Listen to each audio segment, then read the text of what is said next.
ఆంధ్రప్రదేశ్లో త్వరలో జరగబోయే ఎన్నికలకు ఇప్పటికే ఆంధ్రప్రదేశ్ రాష్ట్ర రాజకీయాలు కీలకంగా వ్యవహరిస్తున్న విషయం మనకందరికీ తెలిసిందే. ముఖ్యంగా జనసేన అధినేత పవన్ కళ్యాణ్ గారు ఈసారి అసెంబ్లీలో పోటీ చేస్తున్న విషయం తెలిసిందే. పిఠాపురం నియోజకవర్గం నుంచి ఆయన పోటీ చేస్తున్నారు. ఇకపోతే జనసేన పార్టీ తరపున 21 అసెంబ్లీ స్థానాల్లో పోటీ చేసిన అభ్యర్థులకు ఆయన శ్రీరామనవమి సందర్భంగా బీఫామ్లు అందజేశారు. జనసేన తరపు పోటీ చేస్తున్న అభ్యర్థులకు బీఫారాలను ఆ పార్టీ అధినేత పవన్ కళ్యాణ్ గారు మంగళగిరిలో అందజేశారు. మంగళగిరిలోని పార్టీ కార్యాలయంలో బుధవారం బీఫారమ్స్ అందించే కార్యక్రమం నిర్వహించారు ఆయన.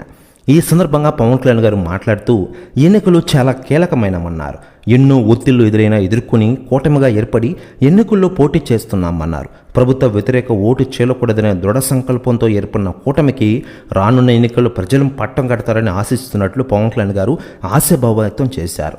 ప్రజాస్వామ్యంలో ప్రజలే ప్రభువులని, వారికి పూర్తి స్థాయిలో జవాబుదారీతనం వహించేలా పాలన ఉంటుందని అన్నారు.